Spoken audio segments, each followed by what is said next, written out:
My name is Sthu Manaka, known as Sthu Manaka, known as Sthu rather.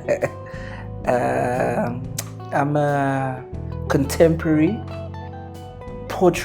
abstract portrait painter. Ooh, that's a that's a tongue twister there. And my preferred mediums are just acrylic, sometimes oil. Yeah, and then just a little bit about me. I am a post-COVID artist, and I say this in a spicy tone because we get judged a lot. So yeah, I'm a post-COVID artist. I'm those guys that discovered we could do this during COVID. That's number one. But then it's something that has been in the blood from family for years. I've been doing it forever. I think after COVID, when we had to hone into our crafts, COVID kind of helped to do that, So started full-time COVID, and then my work, I think, just like with my father's work, I'm more concerned about how the spirit moves. I'm so obsessed with how we connect as humans without the face value. Hence, there's no eyes on my works. So it's like you don't necessarily focus on the object, but the subject, and what it does for you and to you. So my work is more so about how the spirit moves and how it gets into these pockets of human topics, such as love, such as companionship, relationships, brotherhood, you know what I mean? So family. And I guess it's these topics that resonate with me the most, but it's very universal in saying it's a spiritual language. So it's like even when I paint, I also work backwards. I don't necessarily come with a clear intentions as to what I'm going to create, right?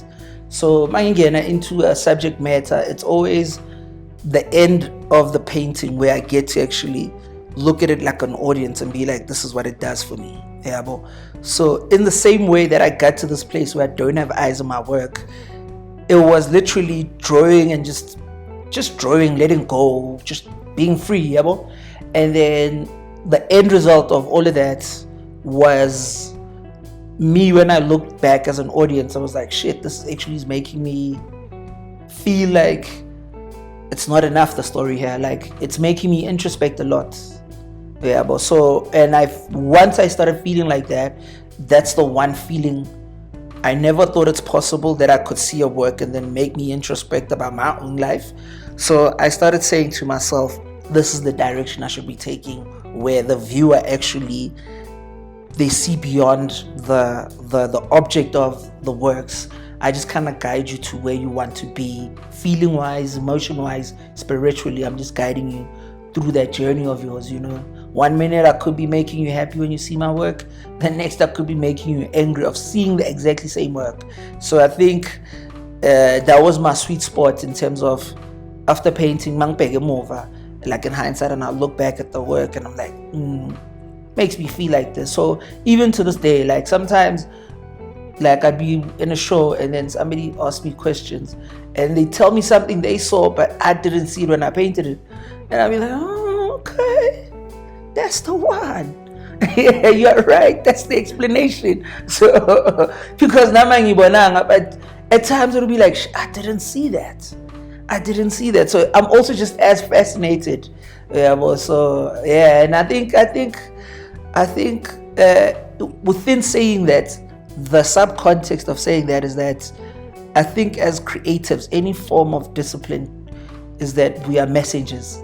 Yeah, so in essence, it's like the message I'm conveying, it is not really mine. That's why I'm just the stand, and then I'm sitting on the other side and like, oh snap, this is really cool. And I'm not saying it it's like not from an arrogant, or it's like from a place of just being as surprised as you. With damn, and I'm just like, okay, we here now. So yeah. So I think it's not really, in terms of like the style, my work is not similar to my father. It's nowhere near, in fact. But how he always described his work is that it was an obsession with the spirit world. Yeah, so through that, and it's like, it was like a crazy thing that I was in an interview and they were asking me this question. And when I kept on saying that, and then after, my brother was like, he started pulling out some archives of my father's interview saying exactly the same thing. And from that, I'm like, I'm my father's son at the end of the day, you know. So yeah, a friend of mine, the first piece that they bought, and I say fortunately was bought by her. She's a really good friend of mine, Usbo.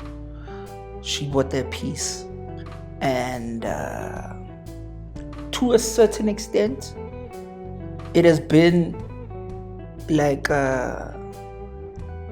it is, when I really think about it, it has made me feel so good to be able to chase my ghost.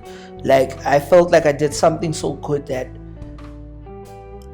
not that I wouldn't want to repeat it, but there's a certain it's that moment when everything is happening outside, but it's happening outside into within, that how everything was happening and how I was creating it birthed that piece. So therefore, even if I tried, I'd have to bring in yonke lento beyenzakala to create something like that again, yabo. So I think that'll be my most memorable piece that I would always be thinking about more than anything. And I say fortunate, again, back to that same fortunate, is that maybe uzozilanga ngimshasha usibonga ithi here's a bigger piece or something, let's trade back this one. Yeah, well, so yeah, but also in the spirit of, it was also bought by a really good friend of mine, and it was like one of the first pieces that they bought. Yeah, just in the nature of an artist, and not to sound so artistic, is that every piece changes you, fam. You know, it's like, and I mean it in a way, Yoguti.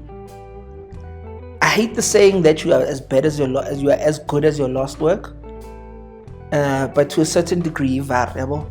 That every piece you create, no matter how much body of work you've had, it's like, I think in every piece you create, it kind of molds you.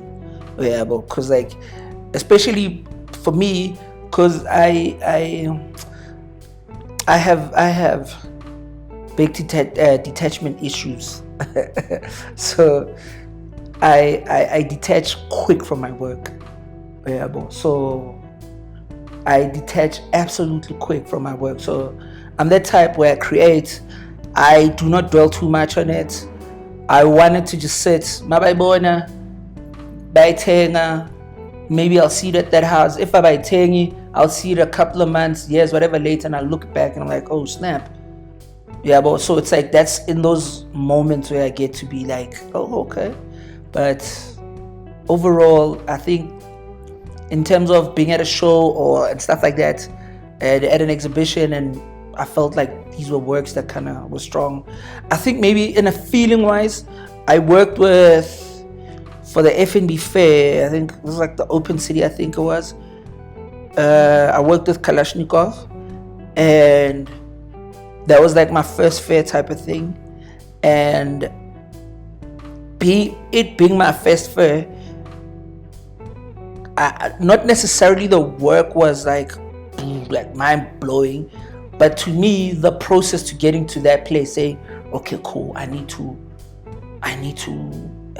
produce the best work.